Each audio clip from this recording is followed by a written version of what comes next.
I never imagined that the day I was pushed out of my own son's Christmas dinner would carve deeper into me than all the years of loneliness, all the decades of hard work, and even the morning Linda took her last breath in that Spokane hospital bed. It wasn't the dinner that hurt, it wasn't the holiday. It was one sentence, quiet, polite, almost rehearsed, that slid into me colder than any winter wind I'd ever walked through. "You're not expected here for Christmas, Dad." Eric said it without anger, without hesitation, without the slightest tremor of a son speaking to the man who carried him through childhood.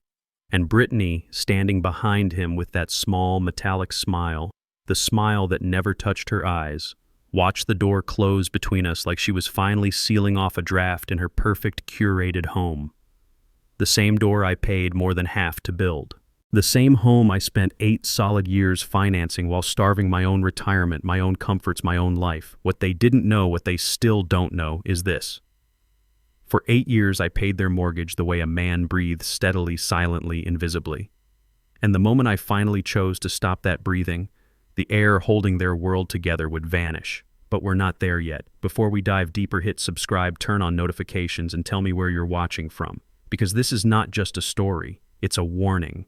My name is Vincent Vince Carver, 64, 30 years driving a Spokane City bus, a lifetime spent keeping promises no one saw being kept. Linda, my wife, died in 2015, a sudden stroke, cold rain, a morning that damaged something inside Eric that I spent years trying to repair.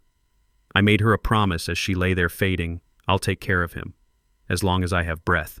And I kept that promise like it was scripture. Night shifts, early shifts, double shifts, second job at a garage, meals skipped, new coats ignored, comfort traded for obligation. Every month beginning in 2017, $450. The mortgage, paid, without fail. I gave Eric everything I had piece by piece until parts of me didn't exist anymore. Money, time, energy, dignity. And then Brittany came. A polished smile, cold eyes, a strategist of subtle distance moving Eric inch by inch away from the father who built his foundation, until one day that distance became a locked door. December 20th, 2024. The day my silence ran out. The air was sharp, bright white steam rising from my breath like smoke from the old bus I piloted for 3 decades. Eric texted me to stop by, not called, texted. Something small to discuss. But I still went. Because that's what fathers do, answer the door even when the door no longer opens for them. Kendall yards glowed, warm, modern homes, curated trees, perfect sidewalks, the kind of place people photograph to prove they've succeeded. And every perfect piece of that life had traces of me carved into it. When Brittany opened the door, her smile was the exact temperature of polished metal. "Hi, Mr. Carver," she said. Not Dad, not Vince, like she was addressing a visitor who had overstayed a welcome he never received.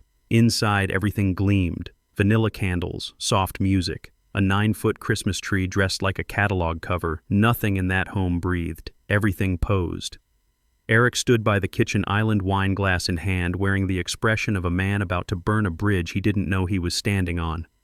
"Dad," he said softly, "I wanted to talk before Christmas." I sat down. The walnut chair creaked under me, the same expensive set I bought last year when Brittany wanted a more elegant farmhouse theme. "What is it?" Son Eric's jaw tightened. His eyes slid away from mine. He inhaled once as if swallowing the guilt he didn't want to feel. Then, "Dad, you're not invited this year." At first I thought I'd misheard, but the silence in the room confirmed every syllable. "Not invited," I repeated. Eric swallowed. "Brittany's family wants a formal dinner, their traditions. And well, you don't really fit the atmosphere." There it was. Atmosphere. Not image, but close enough to sting like poison. Brittany added in a voice soft but sharpened at the edges. "We just want something clean, elegant, quiet. Nothing too loud." Loud.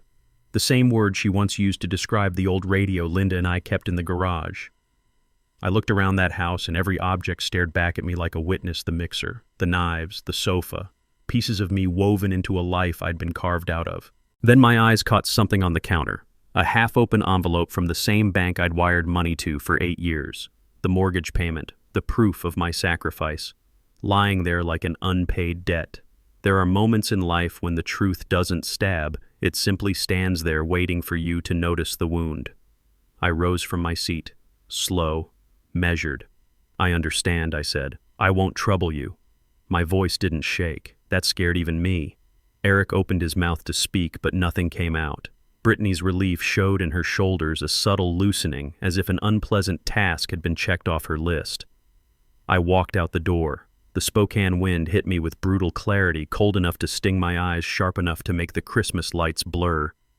I stood there on the porch in front of the house I had bled a decade for, and felt something inside me fracture. A fracture that didn't bleed, didn't scream. It crystallized, solid, cold, final. I opened my car door, sat behind the wheel. The silence pressed on me like a weight I'd carried for too many years. My hands trembled, not from winter, but from truth. I had been financing my own erasure, and I was about to stop. Tomorrow I would call the bank. Tomorrow I would end 8 years of quiet sacrifice. Tomorrow, the breathing that kept Eric's world alive, the monthly heartbeat of $2,450 would finally fall silent. And the moment it stopped, everything they built on my back would shift, tilt, bend, crack, and eventually fall. Because the cruelest truth my son never understood is this: when a father stops giving, the world he built collapses in silence. I didn't sleep that night, not because I was angry, but because of a different kind of silence. A silence you only hear after you've endured too much for too long and finally look straight at a truth you've avoided for nearly a decade. I sat alone in my small living room. Linda's old wall clock kept ticking, soft, steady, unforgiving. Every click sounded like it was counting the minutes of my life I had given away, without even realizing it. I opened my filing cabinet. All the envelopes were still there, stacked by year, by season, by each backache I'd had after long bus shifts. I began pulling them out one by one. The paper felt cold thin, but sharp enough to cut. 2016.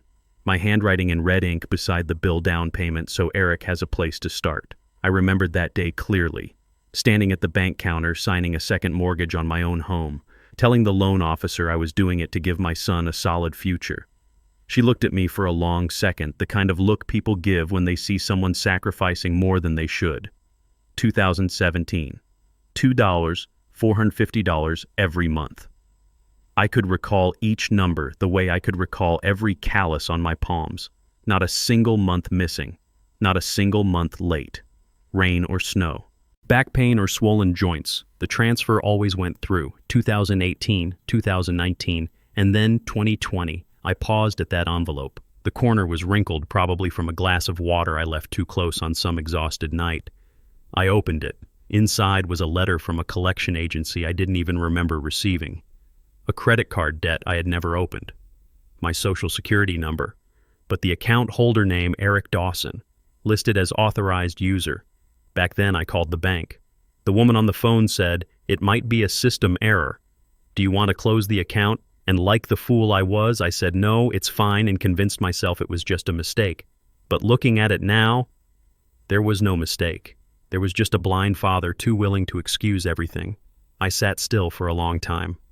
That letter lying on the table like proof of my own naivete. My phone buzzed a text from my neighbor, Mrs. Henderson. Just a screenshot. Nothing more. A status Brittany had posted last night. "Not everyone belongs at our Christmas table. Some people should know their place." I read it 3 times. Each time something inside my chest grew colder. For years I thought Brittany was just a little snobbish. A girl raised in comfort, clueless about how working-class people lived. But no, this wasn't snobbish, this was contempt. And the part that hurt most wasn't her. It was Eric standing by, saying nothing, doing nothing, letting someone speak about his own father that way, not protecting me, not correcting her, not even remembering who sacrificed his old age for him.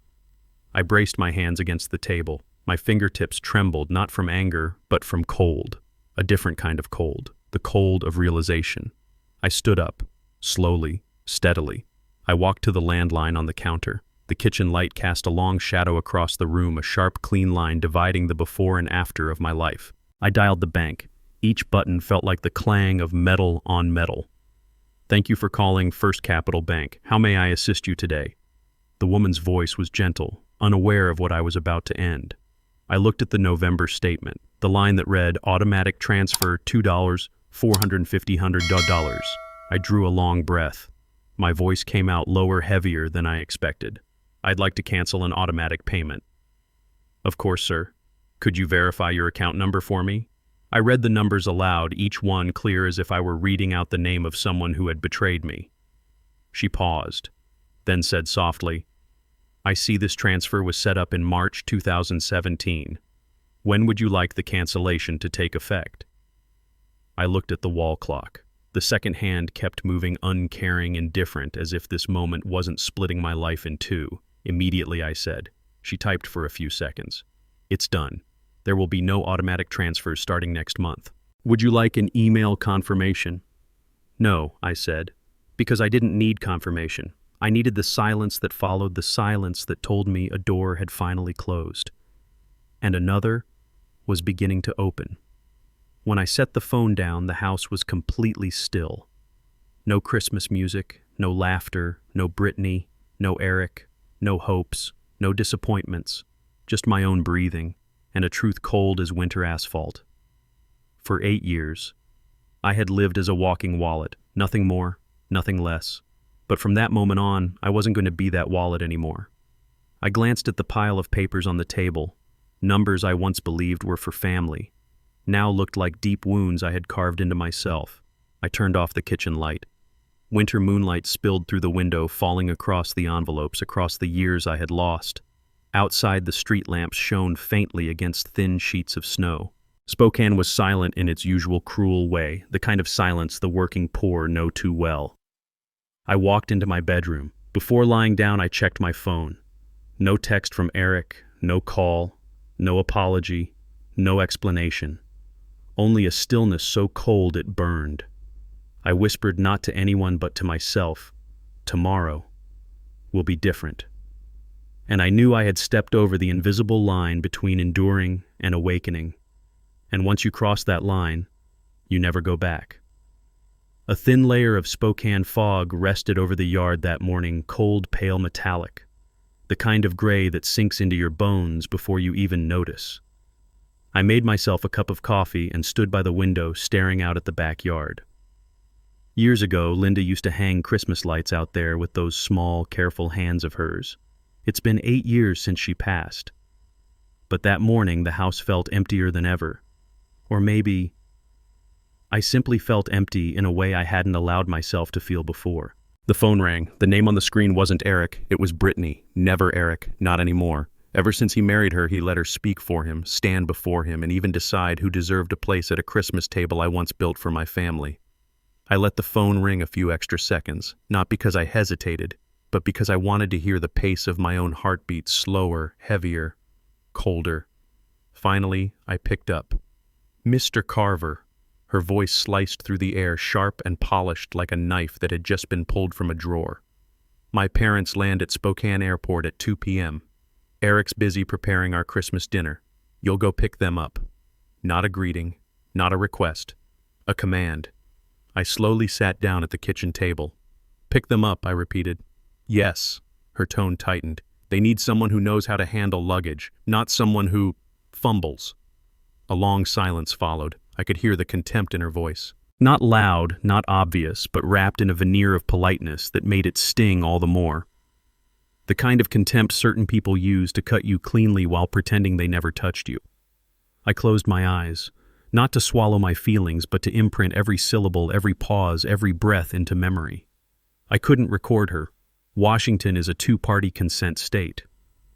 But I didn't need a recorder. I had the memory of a man who had endured too much for too long and had finally stopped enduring. I opened the drawer beside me and took out a small notebook, the same one I used years ago to track my overtime shifts. I opened a fresh page, and I began writing down her words exactly as she spoke them. She would never imagine that her own voice, her own arrogance would become evidence the moment the time was right. She kept talking. This Christmas we want something elegant, she said, trying to sound refined.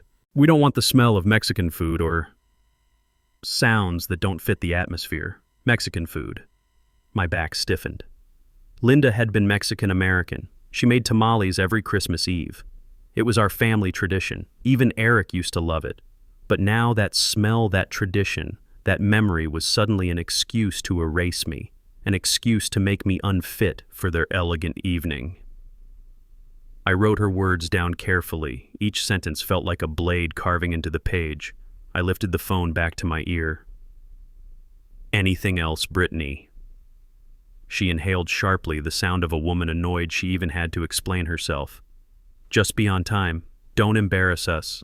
My parents are accustomed to certain standards.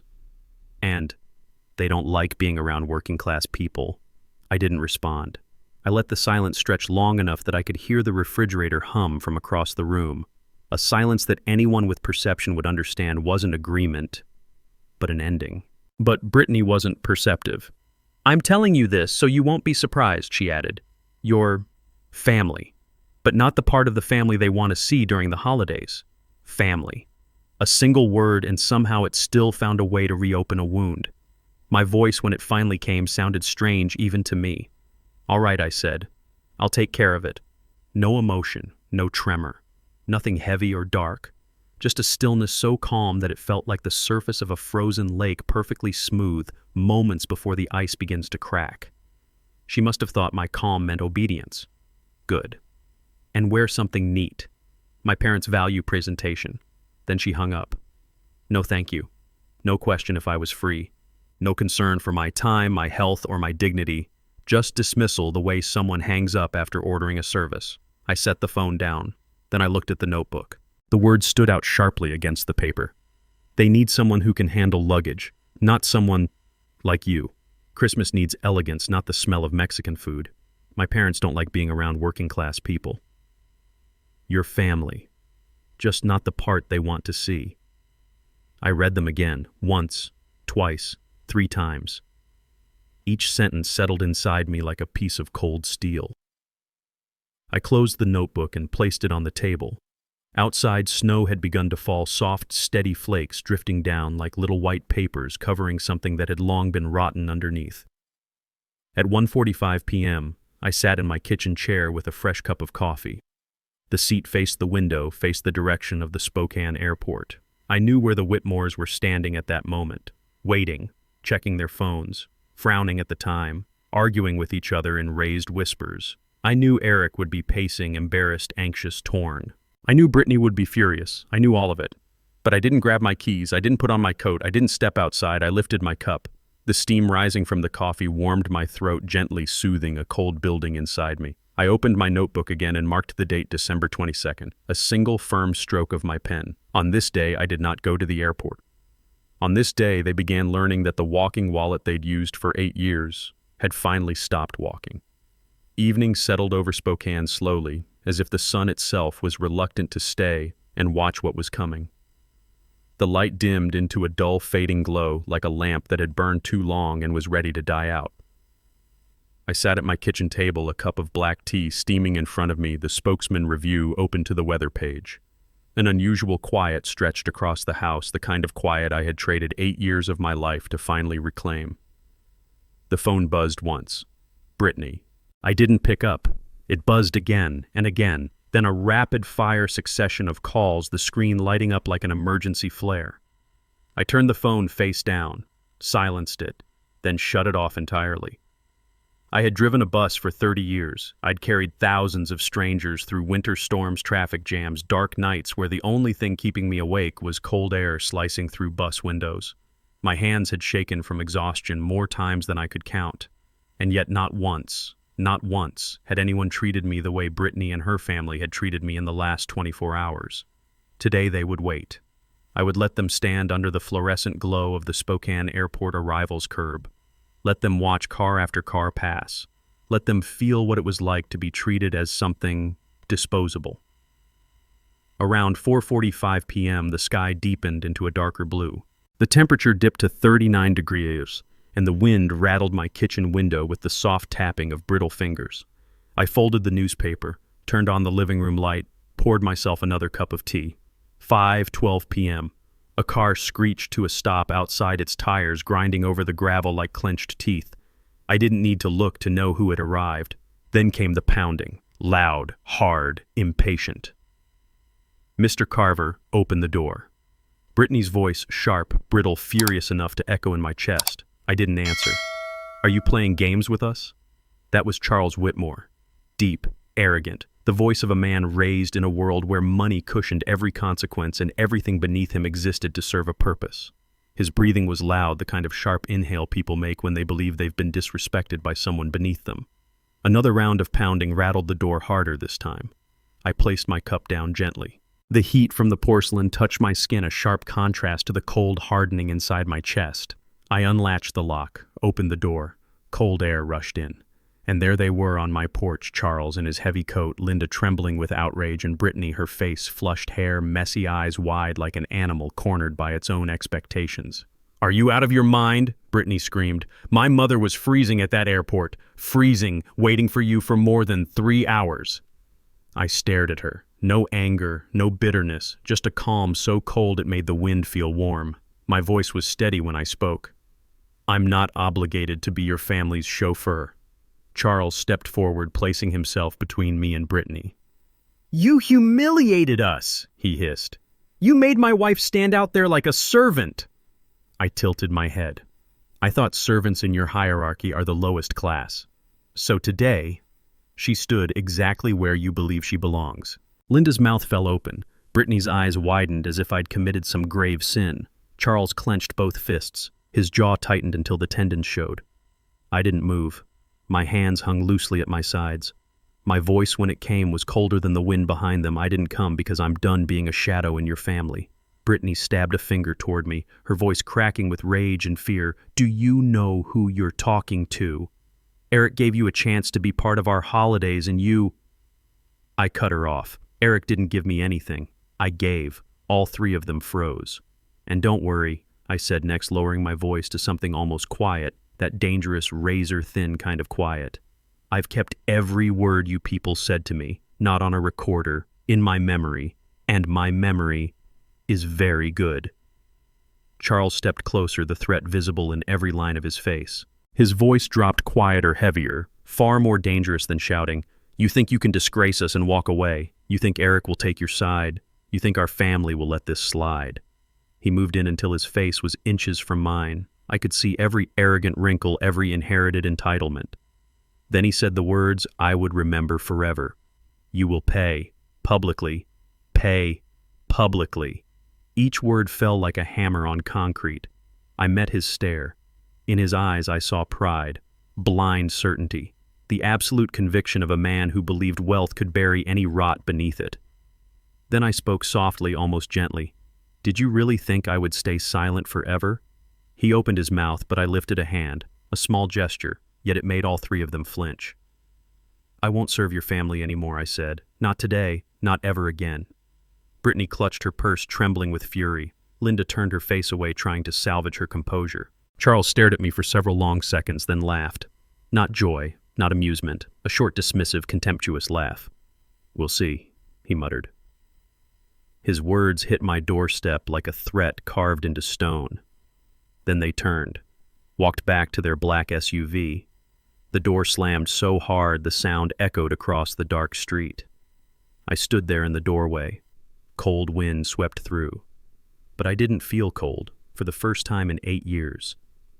I felt warm, not with hatred, not with revenge, but with the quiet, powerful heat of a man who had finally taken himself back. I woke up to a gray, low sky hanging over Spokane, the kind of morning that wasn't quite cold but still carried the feeling of something unsettling on the way. I poured myself a cup of coffee. The sound of it filling the mug was soft, steady, like the ticking of a countdown clock. Just as I set the pot down, thunk, the morning paper hit my front door. I didn't think much of it. I bent down, picked it up the same way I had hundreds of times, but the moment my eyes hit page 3, my stomach tightened. Senior man abandons elderly couple in cold weather at Spokane Airport. My photo, a shot pulled from Facebook in 2021 without permission, took up nearly half the page. My hair looked grayer in it, my coat worn, my smile tired from a night shift. They chose that picture carefully, a picture meant to paint me as careless, inattentive, maybe even cruel. I stood at the window, coffee still warming my palm, while everything inside me turned cold. Not because the article was wrong, but because it attacked the one thing I had left my dignity. The only thing a man has when he's lost a wife, lost a family, lost the things he used to believe belonged to him. I pulled out a chair and sat at the kitchen table, laid the paper flat, read every word. And an elderly couple forced to wait in frigid temperatures for over 3 hours. 45 degrees Fahrenheit is not frigid, it's barely jacket weather. I even checked the weather history app, 44 to 46 to GF, cloudy light wind. No rain, no frost. But the article continued. A concerning pattern of inconsiderate and working-class behavior. I closed my eyes. That phrase, sharp, subtle classist, wasn't new to me. I'd heard it 3 days earlier right there in my own kitchen. Brittany's voice echoed in my head. You should know your place. Working-class habits like yours don't belong at an elegant Christmas table. The article used the exact same phrase. Not similar, not inspired. Identical. This wasn't coincidence. I lowered my eyes to the byline. By Patricia Monroe, Spokane Review, lifestyle and community columnist, not an investigative journalist, not a crime reporter, a lifestyle writer. Meaning what? Meaning someone fed her the story. Someone pushed it. Someone with a motive. I opened my laptop and typed Patricia Monroe, Spokane Review, LinkedIn. Her profile popped up instantly. A pleasant-looking woman in her 50s, the type who writes about neighborhood events, recipes, small-town kindness. Not the type to chase after airport scandals. I scrolled down, and then my pulse slowed, not from fear, but something far colder. Recent connections. Eric Dawson. Connected. 1 day ago.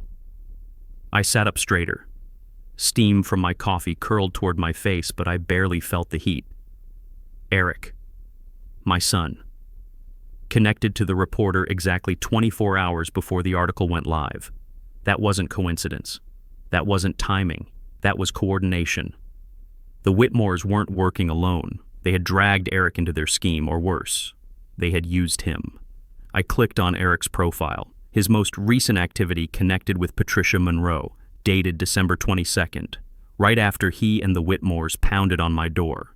Right before the article on December 23rd, step by step, action by action, planned, deliberate, not just an attempt to embarrass me but to publicly discredit me, erase my reputation in a single swipe. A 64-year-old widower living alone, no family nearby, I was the perfect target. Because who would believe me?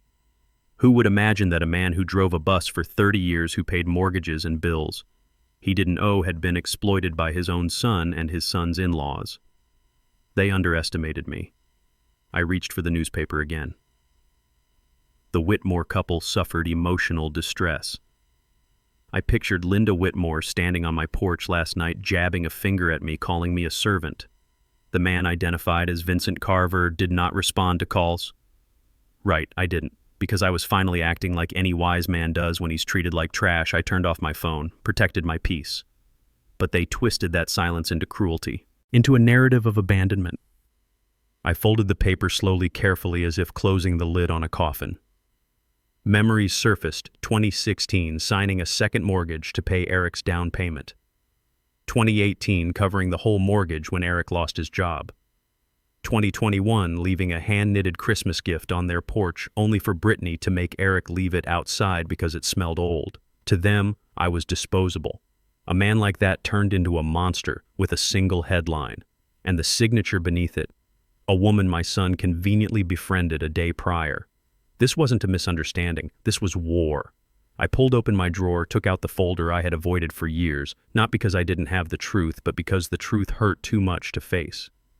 I spread the papers across the table. Utility bills paid by me, the credit card account Eric linked to my social security number handled by me, mortgage statements, 8 years of them, all paid by me. Each page lay there like a vertebra in the spine of a creature I had finally decided to resurrect. I opened my laptop again and created a new folder.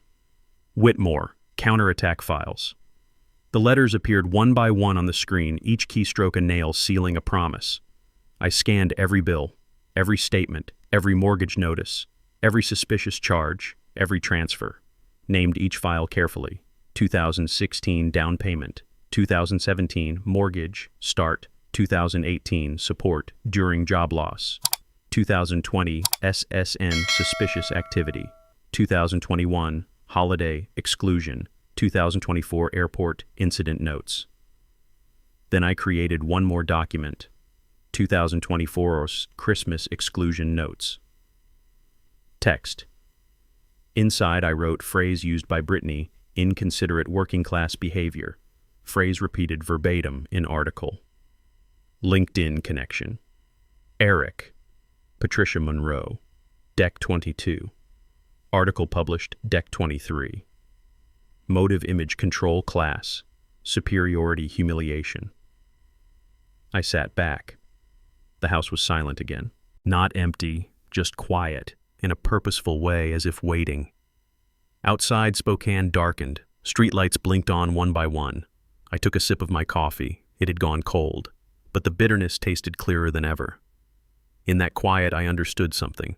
They believed they could use the press to kill my name quietly, but instead they woke up a man they should have left sleeping. I closed the laptop, and I whispered low, steady, final now. It's my turn. I never thought the old inkjet printer in my home office could sound so much like a weapon being cocked. But on the morning of December 23rd, each ch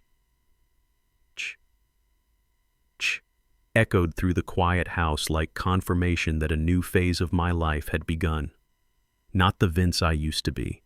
Not the man who kept his head down so others could walk across his back. This morning I sat in front of that printer the way a man sits before walking into court, except this time the court was all of Spokane, and the one on trial wasn't me.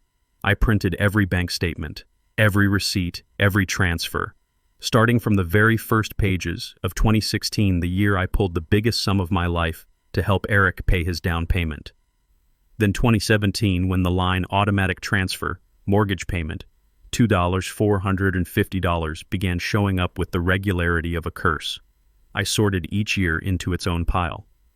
2016, 2017, 2018, 2019, 2020, 2021, 2022, 2023, 2024, 9 years, and each year thicker than the one before it.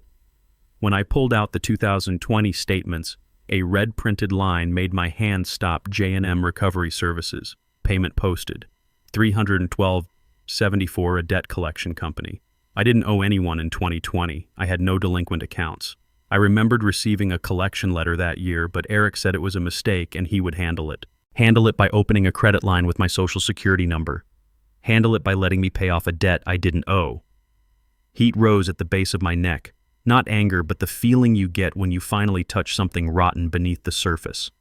While I sorted through papers, my phone buzzed. A text from my neighbor Joe, the one living across from Eric. Figured you'd need proof. Watch this, Vince. He sent a video file. I tapped it open. His security camera showed Brittany standing in her driveway, one hand on her hip, talking to someone out of frame. Her voice was shrill, derisive. I don't understand why Eric clings to that old man. A guy who drove a bus his whole life and dresses like he shops at Goodwill. Then came the line that chilled me. If he sits at the table with the Whitmore family on Christmas, absolutely not. His little working-class vibe ruins the entire atmosphere. Her laugh after that light-controlled polished sounded like scissors gliding across glass. I closed the video. Didn't slam anything, didn't curse, just silence, the kind of silence that makes a room feel dangerous. Around noon, my phone rang again. A name I never expected to see lit up the screen. Raymond Tiller, a former coworker who ran the South Hill Route 8 with me for 12 years. His voice was older, rougher, but still carried that cautious edge I remembered. "Vince, I heard what happened," he said. "You got mixed up with the Whitmores. That's a family that respects one thing." "I'm guessing money," I replied. "Not just money," he corrected. "Control. They manipulate public opinion. They protect image like it's religion. Anyone who embarrasses them never gets peace again." I leaned back in my chair, eyes drifting over the stacks of paper spread across my desk. "Good," I murmured. "Neither do I." Raymond paused. "Vince, they'll come after you again. You'd better be ready." I glanced at the 9 years of records, a paper spine of my entire life laid bare. "I'm getting ready," I said. By early afternoon on December 24th, the Spokane sky turned heavy with clouds. No snow, just a dry, metallic cold that made every breath sound sharper. I pulled out 12 black file folders, the kind I used to store maintenance logs back when I drove the night shift. On each folder, I placed a clean white label, Guest 1, Guest 2, Guest 3, all the way to Guest 12. I began filling them. Inside each folder, I placed the 2016 down payment statement, the 2017-2024 mortgage records, utility bills I paid, the 2020 debt collection notice, photos of Brittany showing off the house online, a printout of the smear article, notes from her insults, word for word, a screenshot of Eric connecting with Patricia Monroe, a timeline of the article's publication, a written description of the neighbor's video. I reviewed each folder. Each one felt like an arrow, sharp, clean, ready. 12 guests would sit at Eric's Christmas dinner. 12 people would receive these files. This year I wouldn't be excluded from the table. This year I would place the truth directly on it. I stood up and exhaled. The house felt darker than usual. Maybe it was the winter light. Maybe it was me. I looked out the window. Across the street, a family was stringing Christmas lights. Children chased each other through the yard, their laughter carrying through the cold. Last year, that sound made me feel alone. This year, it made me certain. They had attacked my reputation, used the press to crush me, expected me to retreat back into my shadow. They forgot something important. A man can endure a lot, but a betrayed man starts calculating. I packed the 12 folders into a lockbox, snapped the latch closed. The small click echoed like a seal on a verdict.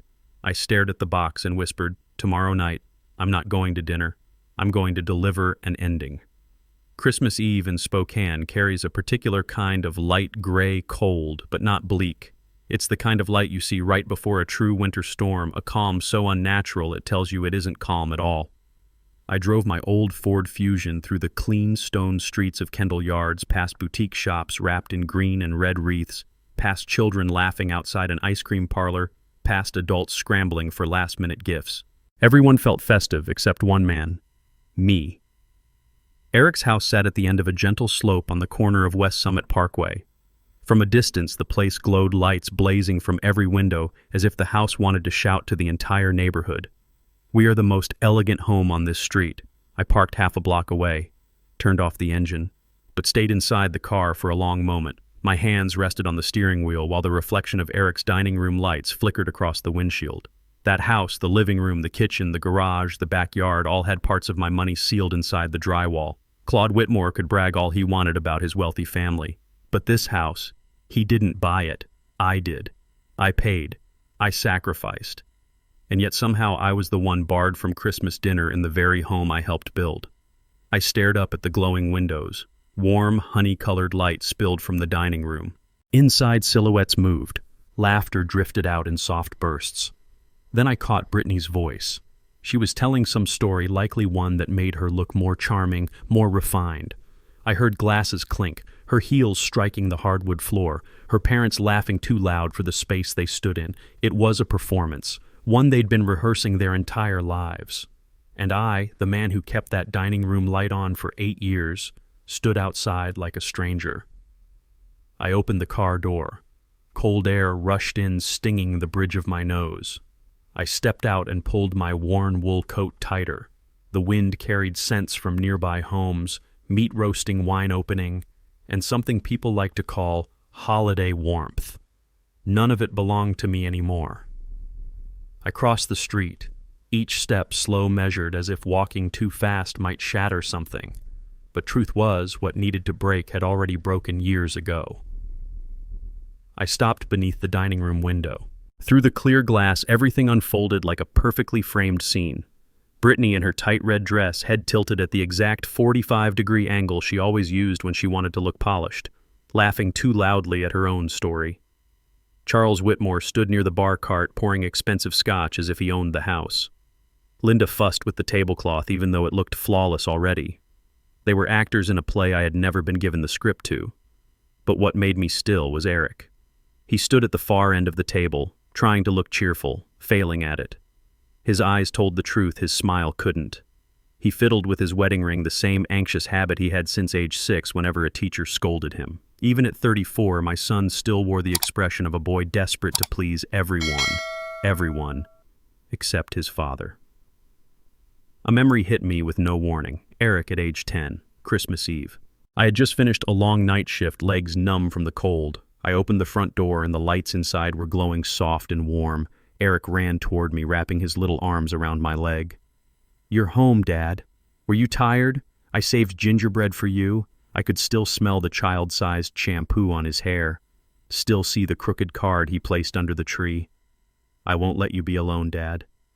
I blinked and came back to the present. That boy, that promise, was gone. Now he stood behind a window, toasting a family that viewed me as the dirt beneath their shoes. The hug was gone. The card was gone. But the memory was sharp enough to open a wound in my chest. Not enough to break me, just enough to wake me. Cold wind brushed against my neck like a whispered reminder. Stop pretending. I inhaled, deep, steady. Cold enough to settle something inside me. I turned away from the window and walked back to the car, opened the rear door, picked up the box of 12 black folders, heavy solid, its metal edges cold under my fingers. This wasn't paper anymore. It was evidence. It was truth. It was 8 years' worth of being used and discarded. I tucked the box under my arm, closed the door, and walked up Eric's stone pathway. Each footstep counted down 1, 2, 3, up the steps, to the door, to the threshold that had pushed me out for 8 long years. I placed my hand on the stainless steel handle, the one I paid for when Brittany said she wanted something cleaner for the aesthetic. The metal felt ice cold. I turned it. The door was unlocked. Of course. People who believe they're above everyone else rarely fear intrusion. I opened it. Warm light spilled across the entryway, reaching toward me like a taunt. The noise in the dining room halted instantly. I stepped inside. My footsteps echoed on the hardwood, slow, deliberate, heavy. Brittany was the first to turn. Her smile froze. Her wineglass tilted dangerously. Charles stared at me like I was a stain on his imported rug. Linda recoiled half a step. Eric looked at me like he was seeing a ghost he hoped would never walk through this door again. The room went dead silent. I stood at the threshold, the box of files in my hand, the warm light outlining my face, making everything about this moment too clear, too sharp. I looked at each of them and said in a voice quiet and cold as winter water, "I'm exactly where I need to be." The silence thickened. No laughter, no clinking of silverware, no background Christmas carols. Just the sound of someone's heart pounding in a room suddenly too bright. "Tonight," I said, "Christmas isn't yours alone." And with that, I stepped further inside, uninvited, unwanted, bringing with me the storm that had waited 8 long years to break. December 24th, 2024. Evening. The room was still full of people, still glowing with warm yellow light, still scented with roasted meat and cinnamon. But the moment I stepped inside, everything froze as if someone had plunged the entire house into ice water. No one spoke. No one breathed too loudly. No one wanted to be the first to break the silence. I walked toward the dining table. Each step echoed on the hardwood, steady, deliberate, like the beating of a drum, announcing the inevitable. I set the box down in the center of the table. The reflection from Brittany's prized Japanese knife, set the one she bragged only people with taste owned, caught my face in the polished steel. Not the face of a bowed father, not the face of an unwanted guest, but the face of a man carrying the truth. I opened the box, pulled out the first folder. No one moved. Even the Christmas music had been turned off. Brittany must have killed it the moment she saw me. I placed the first folder in front of an older woman near the head of the table. She looked up at me, confused, polite, the kind of person who isn't used to drama but can sense when something serious is unfolding. "You might want to look at that," I said softly, my voice low, steady, stripped of hatred. I moved on. The second folder, the third, the fourth. Each time a folder hit the table, a soft thud broke the room's fragile quiet and turned every head toward me. 12 folders, 12 guests, 12 truths laid neatly before them. When I set down the final one, the room was silent in a way that felt physical. Then the sound of paper rustling. slow, careful, like classified documents being read for the first time. At first, ordinary curiosity, then the shift. The older woman opened her eyes wide, pressing a hand to her chest. Her husband leaned closer, murmuring, "My God, what is this number?" A younger woman whispered, voice trembling, 230,000. In mortgage payments alone. A man, probably one of Eric's co-workers, flipped to the 2018 statements, jaw tightening. Brittany took a step forward, snapping, "Everyone stop!" What is this?" But nobody answered her. Nobody was listening to her anymore. They were too busy reading the truth. Then the moment I had been expecting arrived. A bald man with broad shoulders, a retired police lieutenant and longtime friend of Charles, spoke up, voice calm but sharp. "There are things here that aren't legal." The entire table turned to look at him. He held up a page, the 2020 recovery statement. "Payment to J&M Recovery Services," he read. "Are you saying you paid this debt?" he asked me. I met his eyes. "I didn't owe anyone anything," I said evenly. "But I got a collection letter, and Eric handled it." I tilted my head toward the files. Now I know what handling it meant. Whispers spread around the room. A woman asked, "You mean Eric used your information?" Brittany lunged forward, snatching papers from her hands only to drop them all over the floor. Sheets scattered like startled birds. "No, nobody knows what he's talking about. He's ruining our Christmas." Her voice was too high, too sharp, the kind of tone that stripped away any illusion of class. She crouched to gather the papers, but her hands were shaking. A man across the table, one of Charles's business acquaintances, said loudly, "But the numbers match. These are real bank statements." The murmurs grew louder. Eyes turned toward Eric. Eric stood, not fast, not confident. He looked like someone waking from a nightmare only to discover it was real. "Dad," he whispered, staring at a folder as if it were a verdict. "You gave these to everyone." I didn't look away. I gave the truth. Eric shook his head, voice cracking. "Dad, you can't do this in front of everyone. It's Christmas. I just wanted respect." I cut in. My tone was so low even Brittany froze. "Respect," I repeated. 8 years. Eric. In everything you did. Everything Brittany said. Everything the Whitmores did. Was there any respect for me? No one answered. No one dared. Only the sound of paper turning and the strained breathing of a room collapsing. Charles charged toward me, face red, desperate to take control back. "He's lying. This," he held up a statement. "This is just misinterpretation." The retired lieutenant spoke again, his voice calm but cold. "No, these are authentic documents. Bank stamps, routing numbers. Everything checks out." He looked straight at Charles. "But this 2020 debt, if Eric used his father's SSN without permission, that's a federal offense." The room froze. Brittany stared at Eric. The sophistication drained from her face, leaving nothing but anger and fear. "Eric, say something. Explain it. Tell them." Eric looked at me. The boy who once promised he'd never let me be alone now stood trembling in front of 12 strangers. "Dad, I didn't think it would go this far." I nodded once. "That's right," I said quietly. "You never thought beyond yourself." Eric's shoulders collapsed. Someone dropped a glass. It shattered. No one moved to pick it up. Brittany spun toward the others, her voice desperate. "Don't believe him. He's unstable. He's trying to destroy our family." But this time, no one believed her. No one looked at her. They looked at the papers. They looked at Eric. They looked at me. The truth placed on a Christmas table, whether beautiful or ugly, cannot be hidden. I scanned the room, faces twisted with confusion, anger, disgust, betrayal. Tonight wasn't festive anymore. Tonight was an audit, a reckoning, a Christmas of exposure.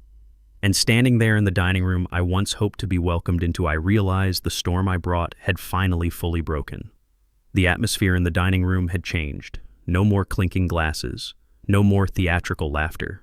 Now every guest held the truth in their hands, heavier than any Christmas gift they'd ever received. Charles Whitmore, the man who always believed he was the most powerful voice in any room, was the first to try reclaiming control. He stepped forward, shoulders rigid, chin lifted high as if he were standing in a Spokane Business Council meeting. "Mr. Carver," he said, forcing his voice into something calm, but it scraped like sharpened metal, "you don't understand class. Private financial matters are not something to display on a dinner table like someone from the lower tier of society." I looked straight at him. No smirk, no sarcasm. Just silence, a silence so cold Charles braced a hand on the table as if he had slapped himself. Before he could speak again, a woman's voice rose from the middle of the table. "Mr. Whitmore, that's inappropriate."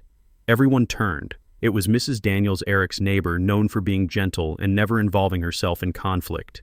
She placed the file on the table, her voice trembling but determined. "Mr. Carver paid over $230,000 to keep this house standing. That isn't lower class. That's responsibility. That's a father's love." A man sitting beside her nodded hard. "I've never seen anyone pay their kid's mortgage for 8 years straight. I'm not sure I'd do that for my own son." Another guest spoke up. "Eric used his father's SSN for credit. That's not something you brush aside." Then near the end of the table, a silver-haired man, Brittany's real estate attorney friend, adjusted his glasses. "The 2016 down payment, if misreported on taxes, that could absolutely escalate to a federal issue. And based on these documents, there are serious inconsistencies." His words hit the room like stones dropped into water, and the ripples spread everywhere. Brittany's face drained, then flushed red with anger. She snapped, voice sharp as shattering glass. "No one has the right to believe this. No one. You don't know him. He's lying. These papers could be fake. Eric, say something."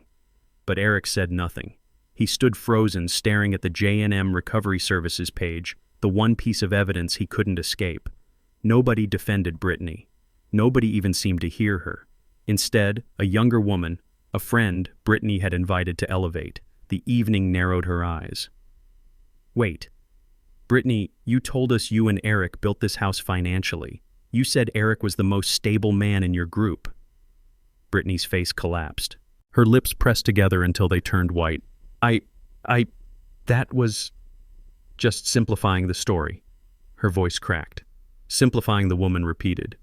"You told everyone here that Eric's father contributed nothing. You said he was unrefined, uneducated, and not suitable for your new social circle." The room tightened like fabric stretched to tearing. Charles moved to intervene, lifting a hand as if to shield his daughter. "That's enough. Everyone." But he was interrupted by the one person he never expected to contradict him. Eric. His voice was small, shaking, but it cut through the air. "Brittany, what exactly did you say about my father?" Brittany turned to him, terrified, as if the ground had shifted beneath her. "Eric, you have to listen to me. I was just trying—" "What did you say?" The room went silent. Brittany stepped back. Eric stepped forward. All the polished elegance in the room crumbled with every breath they took. "Tell me," Eric said, voice breaking, "what you've been saying about my dad. I only wanted people to think you had a better family, a more refined background." "Who asked you to fabricate that by tearing my father down?" Eric demanded. "Do you even know what he's done for me? Do you know how many years he paid this mortgage?" Brittany's throat tightened. I just wanted to fit in with my family." I took a single step closer, not threatening, just anchoring the truth. "You never wanted to fit," I said, voice cold. "You wanted to repaint Eric's life by erasing me from the picture." No one argued. Everyone knew it was true. Charles slammed a hand onto the table. "That's enough, Mr. Carver. You don't under—" I looked at him. Just a look. Charles shut his mouth instantly. The room erupted into whispers, clattering breaths, the uneasy shifting of chairs. The Whitmore's elegant Christmas dinner had become the scene of a cascading collapse. Their reputation, their polished image, Brittany's curated narrative, their perfect family facade, all falling apart, layer by layer. And Eric, the only one in the room not running, turned to me with a question I had waited almost a decade to hear, "Dad, how long did you endure all of this?" I met my son's eyes. No anger, no resentment, just the truth. 8 years, Eric. 8 years you chose to listen to people who never loved you the way I did. The whole room went still like a death. Christmas Eve, usually a night of peace, had become a night of revelation. And the Whitmore family finally understood they had lost to the man they spent years looking down on. December 24th, 2024. Near midnight. No one in the room looked elegant anymore. No sparkling smiles, no polite chatter. Even the warm, golden light seemed to dim under the weight of the tension pressing on every inch of the dining room. In the middle of all that heaviness, Eric was the first one to break. Not with tears, not with a dramatic collapse, but by simply standing still, both hands braced against the table, head bowed, as if the weight of the truth was grinding him into the floor. The middle-aged man seated beside him quietly slid his chair back, as though even standing next to Eric might make him crumble faster. Eric lifted his head. His eyes were red, not from crying, but from panic. "Dad." His voice cracked apart. I didn't know it would turn into this." No one interrupted. Everyone waited, because everyone knew this night still had truths left to surface. Eric looked around the room like a man trying to find an exit in a burning building. But the doors were locked, not with bolts, but with facts. And no one escapes facts. Eric finally faced me. "I deleted all the photos of you from the house because she said you made her family look bad." A low gasp rippled through the room. Brittany reacted instantly. "Eric, you can't say that in front of everyone. That's private." Eric snapped toward her, and for the first time that night there was fire in his eyes. "Be quiet." The entire room froze. "This whole night is because of you." His voice shook, but every word landed like a hammer. "You wanted everyone to think we were perfect. You pressured me to lie about my father. You pushed me to cut him out." Brittany's face flamed, red hands gripping the hem of her dress. "I did that for us," she screamed. "You're too easily influenced if you don't keep some distance from people like that." The whole table recoiled. People like that. Every syllable was a slap across the air. I didn't speak. I didn't need to.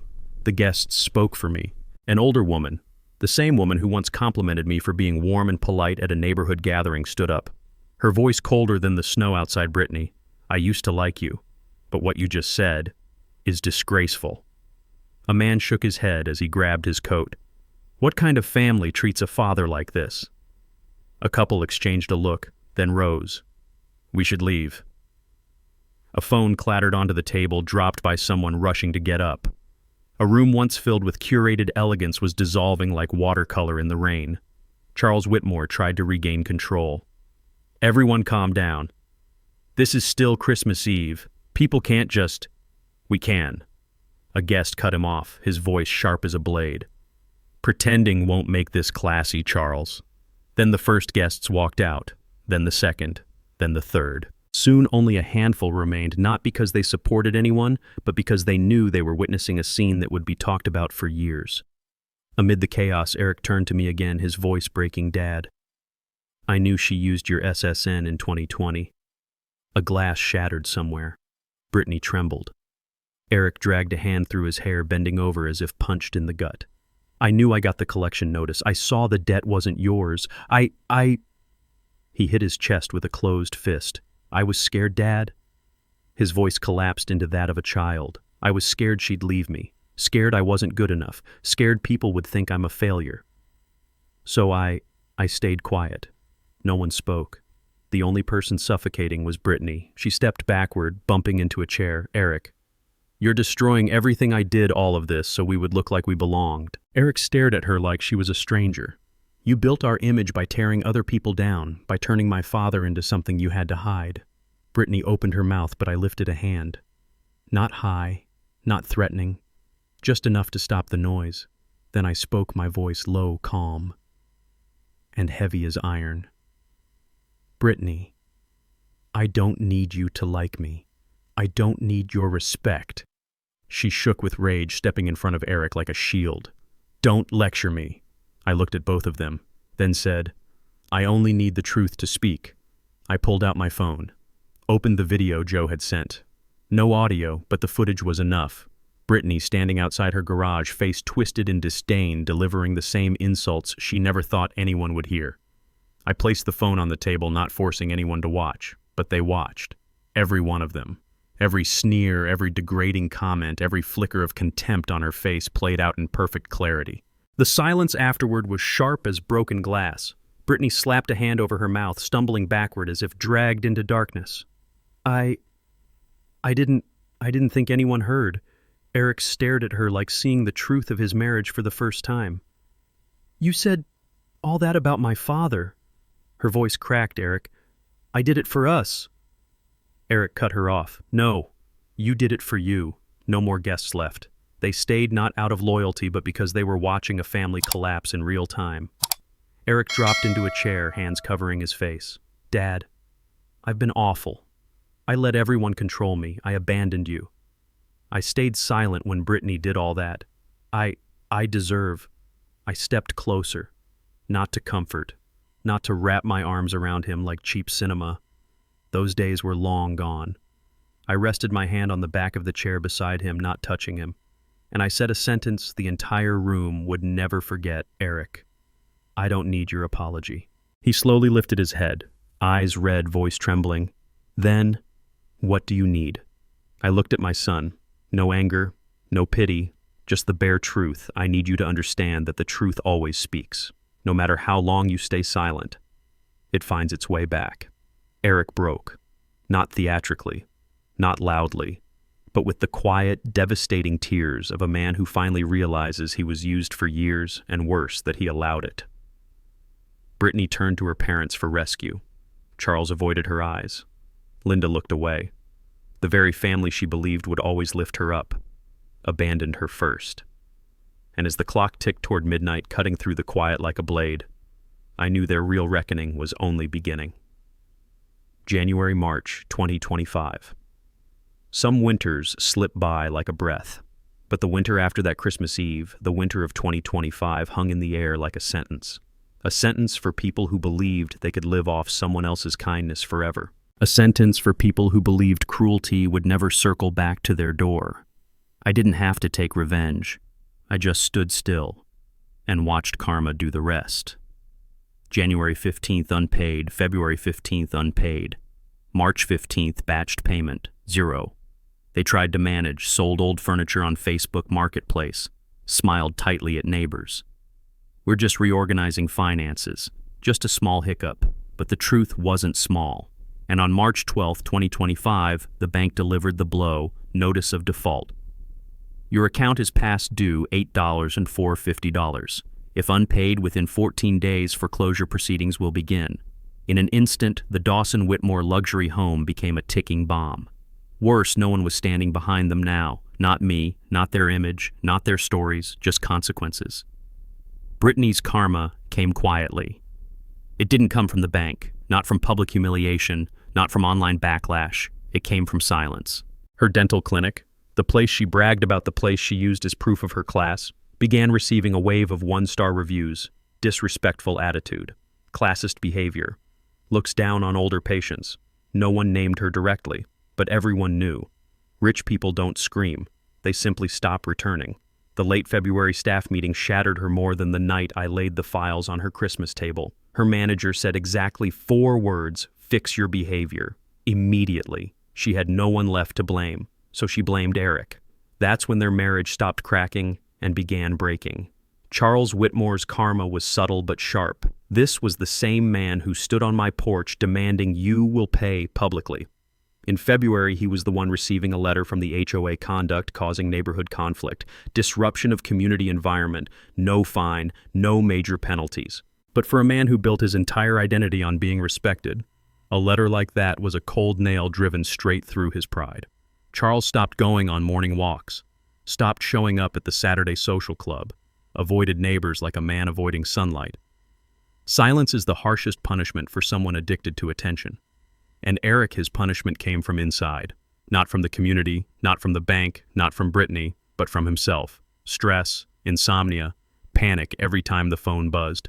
On February 10th, his supervisor called him into a small conference room, frosted glass, bright LED lights, and a tone Eric told me he'll never forget. Eric, your performance this quarter has dropped sharply. Is something going on at home? He told me. He just nodded. He couldn't form a single sentence. That was the moment he realized no one destroyed his life except the very people he abandoned his real family for. People who mocked him, controlled him, used shame as a leash. March 18th, 2025. The night Eric came to my door. It was cold enough for every exhale to become white smoke. I heard tires crunch in my driveway, fast footsteps across the gravel, not angry, not demanding. Desperate. I opened the door. The man standing there was not the Eric from Christmas photos, smiling stiffly in expensive coats among people who never truly loved him. This was the real Eric, eyes red, shirt wrinkled from 3 nights of broken sleep, hands trembling from fear that he'd lost the only relationship that still mattered. Dad. His voice was scraped raw. I don't have anyone left to talk to. I stepped aside, not inviting him in, just moving out of the way. And he understood. He walked into my home for the first time in months. He looked around the freshly repaired kitchen, the new wooden table bought with the money I no longer poured into their mortgage. His eyes sank. Every new item was a reminder of what he had taken and what he had lost. Dad. He collapsed into the chair. I let Brittany control too much. She told me if I wanted to be respected, I had to distance myself from you. His hands clenched. I was a coward. I protected my wife, protected our image, protected everything, except the man who raised me. Wind hit the siding outside, a sudden sharp reminder of winter. I didn't speak. Eric went on, voice hollow. I knew she used your SSN in 2020. I knew the debt wasn't yours. I knew. I was scared. And I stayed quiet. The temperature in the room dropped with every word. Then Eric did something he had only done once before in his adult life. He cried, Dad, I'm not here to ask you to pay the mortgage again. I'm here because I want you in my life. The right way. I looked at him. For a long moment. Then I spoke each word hammered into the table between us. Eric, I don't need an apology. I need change. He lifted his head, eyes raw, breathing unsteady. From now on, I continued, if you want a father in your life, you'll live like a man who respects others, not someone chasing hollow status, not someone letting others control how you treat your own family. Eric nodded, shaking but sincere. I lifted the notice of default and placed it in front of him. And that house, I said quietly. That's no longer my responsibility. Eric closed his eyes. For the first time, he understood the real cost, not the money, but losing the trust of the one person he believed would never walk away. And sometimes, that's the only kind of pain that can save a man. November 25th, 2025, Spokane Valley. The morning in Spokane Valley is colder than usual. The wind carries the smell of fresh snow, and the sun barely clears the eastern ridge, a thin silver line cutting through the clouds. I stand on my porch with a hot cup of coffee in both hands, and it hits me. It has been exactly 1 year since the worst Christmas Eve of my life. 1 year since the truth blew apart on Eric and Brittany's dining table. 1 year since I ended 8 years of silent sacrifice. 1 year since I started living like a free man again. Today is November 25th, 2025, almost a month before Christmas.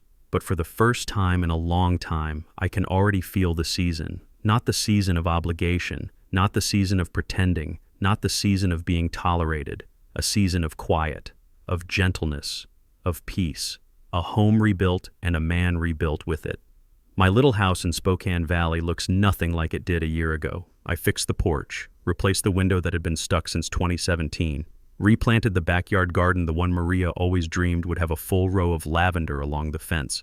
I painted the kitchen a softer cream warm enough to ease the winter mornings. It took me 8 years to sustain a family I no longer belonged to. Now I spend each day rebuilding myself. Morning walks through the park, afternoon tea with the newspaper, evening radio humming old country songs. A small life, but for the first time, it's mine. Eric, a year. Learning how to be a man again. There was no dramatic explosion, no shouting in the streets, no I left Brittany the next day. No. Their marriage didn't end like a storm. It died like a door slowly closing, and neither of them bothered to stop it. Eric has been living separately since April 2025. A tiny apartment near downtown, paying his own bills, burning his first attempts at cooking. Learning the hard way what adulthood really costs. The first months were rough, then steadier. He found a therapist, cut back work hours, started running in the mornings, stopped attending these staged, pretentious gatherings of the Whitmore clan, Piece by piece, he stepped out of the shadow Brittany built around him. Once a month, he visits me. Not for money, not for pity, not for help, just to practice being a son again. Dad, I'm trying. That's all he ever says. I don't praise him. I don't blame him. But I see it. And for me, that is enough. Brittany and the Whitmores, paying the price the quiet way. No scandals, no arrests, no public shaming. Just consequences, the kind that sting the people who fear embarrassment more than failure. Brittany patients slowly stopped requesting her. Management moved her to low-volume shifts. She ended up back at her parents' house, the classy wife image crumbling overnight. No one attacked her. But the silence of Spokane. That was punishment enough. Charles and Linda. The community center assigned them mandatory volunteer hours after several complaints about their attitude towards seniors. Not a harsh penalty. But for people who worship their social standing, it was a deep cut. And Eric, the one thing he learned for certain was that he was never part of that elite family. He was simply used. Maria's letter, the one truth I needed. I found it while clearing the old wooden cabinet. Her handwriting soft and slanted. Vince, don't let your kindness turn into a chain around your neck. If someone treats you like a burden, walk away. Choose the people who choose you. I read it twice. The first time it hurt. The second time, it healed. Maria saw it long before I did. I just needed a year to understand her words. November 25th, 2025. Eric comes home the right way. Wind swept hard against the siding when Eric knocked, but it wasn't the knock of desperation from last year. Not the man dragged by his wife's world. Not the son who let others decide the worth of his father. It was Eric, plain honest, rebuilt. Dad, he said slowly, steadily, if you're not busy this year, would you spend Christmas with me? No promises, no dramatic vows, no begging, just an invitation. Simple, sincere. And for the first time it felt real. I nodded. No hugs, no tears, no soft music. But something warm settled in my chest, warmer than any Christmas in the last decade. Last year I was pushed out of the table. This year I was invited. A month early. Last year I was seen as a burden. This year I am a choice. And that is what a real family is. Not the people you have to pay to stay close, but the ones who walk back on their own. This year I finally have that. If you're watching this story, if you have ever sacrificed for your children, ever been dismissed, ever been pushed aside from the table you built, tell me where you're watching from. Hit like, subscribe, and turn on the bell for more stories about dignity, justice, and the quiet strength of people who've endured more than anyone knows. You deserve respect. You deserve peace. You deserve a Christmas where you are finally the one being chosen.